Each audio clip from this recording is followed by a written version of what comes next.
Hi, this is Abe Wesley. That ain't who tells it like a TI is. If you like my video, please give it a thumbs up. If you like my channel, please subscribe. The topic I'm going to talk to you today about is Celebrity Roundup.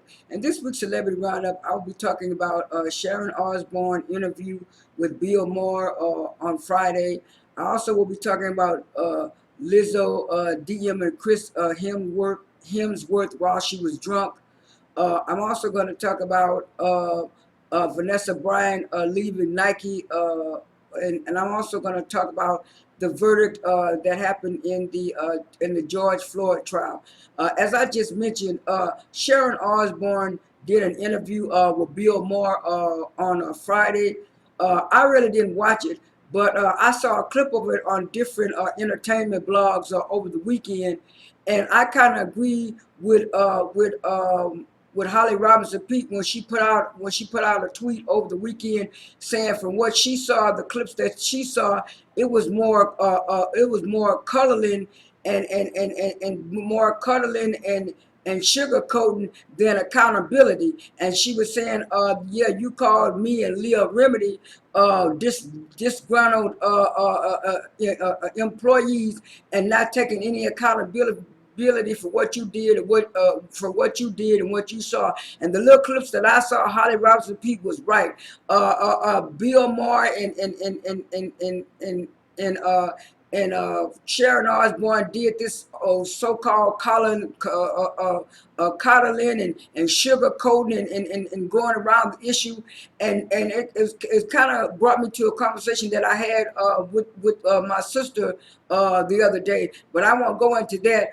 It was like Bill Maher started it off saying that because Meghan Markle did the interview with Oprah, and because she and Piers Morgan disagreed with what Meghan Markle was saying, she got fired. No, that's not why she got fired. Sharon Osbourne got fired because what she did to Cheryl Underwood, tried to disrespect Cheryl Underwood on the show, and it was broadcast nationally, and over 50 million people saw exactly what she was trying to do. So when she comes up with this concept about she wanted to be educated about racism and educated about this and that, no, she does not, because she doesn't want to take accountability. A person who wants to be educated will take accountability for their mistakes and then learn from their mistakes. She's not even trying to learn. She just wanted to be coddled and sugarcoated, and she was just upset that she got fired by CBS and wants to blame everybody but herself, and that's not right. I had to, like I said a minute ago,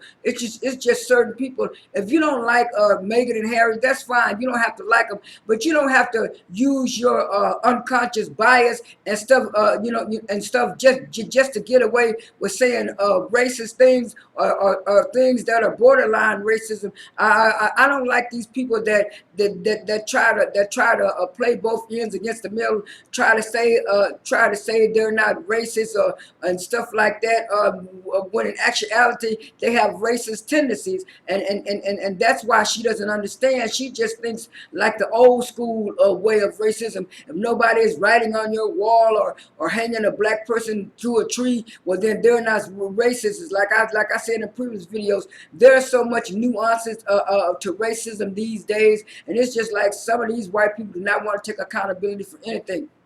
On another note, I thought the story was gonna be kind of died down by now, but they're still talking about Lizzo DM and Chris Hemsworth last week. She DM Chris Hemsworth last week with some emojis, some sports emojis, and some more emojis and stuff like that. And then when people caught on to what she was doing on Instagram and stuff, they were saying, why are you doing that? And she was like, oh, don't DM people while you're drunk and stuff like that. She said, oh, I was just joking. I don't think she was joking. All this so-called positivity stuff that Lizzo was trying to put out here a few months ago and a few months back, you could tell from her actions that there's something else going on with Lizzo. It's not body positivity and confidence. It's more like a self-esteem and a lack of confidence. All this stuff that she's doing, but Chris Hemsworth looked at it as as being very subtle and being very cute, and said, well, he could have did worse than Lizzo. I mean, he was just pacifying Lizzo because Lizzo is a big star and he's a big star and he don't want to get any backlash. But to me, that was wrong. Her doing that, a man like that, knowing that he has a girlfriend. I think he has a girlfriend or a wife or something. But anyway, whatever his relationship status is, she had no business doing what she did.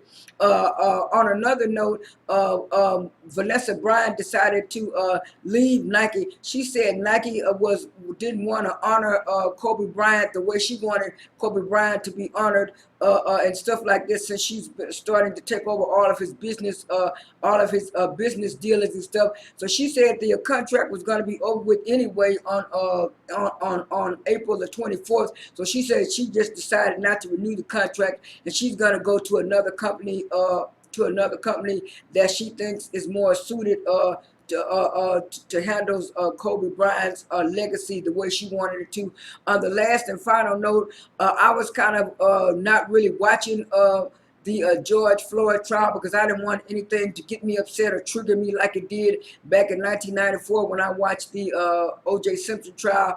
And Don Lemon and other commentators said it was similar feelings that black folks had. I was trying to watch really the soap operas, but the soap operas were interrupted because of the trial, and they said the verdict was coming in a few minutes, and it was like I was hoping that the verdict be guilty, but I was thinking in the back of my mind it might not be guilty, it might be innocent, and I was saying, oh no, it shouldn't be innocent. But then when I saw the judge look at the paper more than once, he kind of scanned it once, and then he scanned it twice, and then he raised himself up, and then he looked up, and then when he said guilty on the first account, I was so happy. Everybody was so happy.